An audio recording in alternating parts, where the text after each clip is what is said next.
factually speaking, I have missed out on certain things that other people who have gone to school every day have missed out on. You know, I mean, I've missed. Of course, there's moments I've missed. I will have missed, I don't know, the first week at university and how that must feel, and I'm sure it feels incredible and amazing. But I've had parallel experiences, though not the same, and the kind of are of the same nature, because we all sort of go through the same stuff. It's just what prompts us to go through it that sort of changes, I think. And so, yeah, I mean, I don't feel like in terms of have I not done stuff that a lot of other people have done, then yes, that is absolutely undeniably true. But at the same time, I've done a lot of stuff that other people will never get a chance to do, and you know, so it's, you know, for everything I've missed, I've also gained something else. I'm very lucky that I managed to retain at the same school I went to. Still, it wasn't easy leaving the school for a month and coming back with blonde hair and blonde eyebrows, you know. I would never say that I was bullied, only because I have a very, you know, I don't consider name-calling. I didn't take it as bullying anyway. It's more just a combination of, yeah, banter and jealousy, as well as, you know, general people assuming that you're going to be someone very arrogant because you're in a film. And yeah, lots of school trips. I'll never forget, you know, that was a really sad part of it, that you book these school trips up and then they say, oh, I'm going skiing at the Alps next week. You're going what? Skiing? I don't think so. No skiing for you. And it's like, that sucks. And looking back at it now, of course, I don't regret a thing. But equally, it's not that easy when you're a youngster. I think there's been a very kind of unique way of kind of growing up, really. The other day, they gave us a DVD of our first screen test together. No. Yeah, it was really weird because I was really cockney. Nicholas Flamel is the only known maker of the Sorcerer's Stone. The what? I was really surprised. I was really strong Cockney accent, but it's kind of over the years, I guess I've toned it down. It's been bled out of you. Yeah, but yeah, it was really weird because they showed another potential Ron as well, which was quite weird. And he was really good as well. No! I probably would have cast him instead. It doesn't really feel real, that it really is coming to an end. It's really strange. I can't really describe it. I keep feeling like, I don't know, I guess I'm in denial. But however much we don't want to believe it, it is all about to come to an end.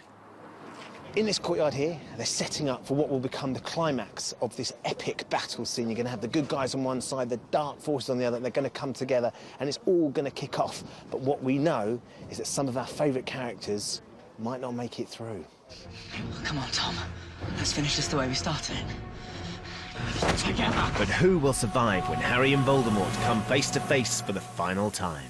The film should leave everybody with kind of the resting heartbeat of about 160 beats per minute. You know, I mean, it certainly feels like it when we're filming it, not to be disparaging, but feels kind of relentless. You know, everything is always happening, and it's a battle to the scale of which we've never seen in this world before.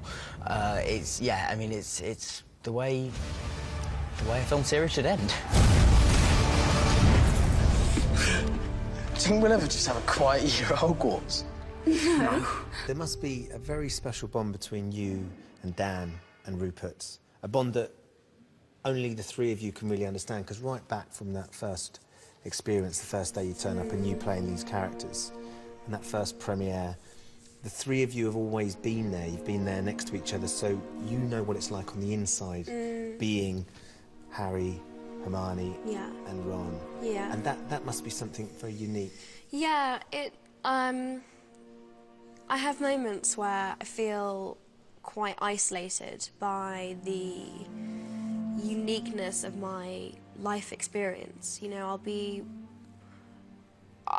I'll never be able to explain to anyone that I meet new that what my life has been like or what it's all like, really. You kind of have to be in it. So they are the only two other people in the world who I don't have to explain myself, and they just know. They've done everything with me, and that bond that we have, I think, even more than it is to us now, I feel like when this is over, our friendship will have a new importance for the three of us, because I think when it's over, we'll need each other more than we do even now, really. I'm Harry Potter. If you could look back to 10-year-old Dan, who's just about to embark on this journey, what would you say to him to prepare him? Have a good time. I don't know, what else would I say? I mean, is there an essence that you sort of go, you know, don't get too carried away with it, don't believe the hype, you know, or... I don't think I tell myself anything that the 10-year-old me hadn't already sort of had. I was very unfazed by it all. Like I didn't believe the hype, and I didn't get too swept up by it, and I always had fun, and I didn't, you know.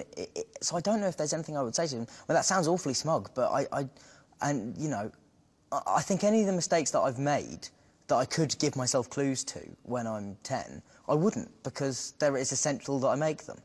And they've absolutely formed a huge part of the person that I am, along with everything else in my life. So, yeah, I mean, I don't know. I mean, I'd just probably tell him to not eat the food in the Great Hall after the third day of a scene. Well done, everybody. Thank you.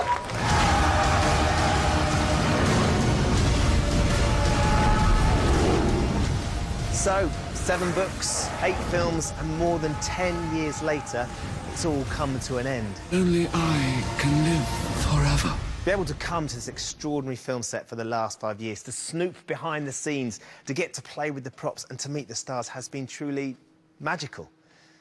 And even though it's going to be weird without it, because it's been such a huge part of all our lives for such a long time, I reckon that magic is going to linger on.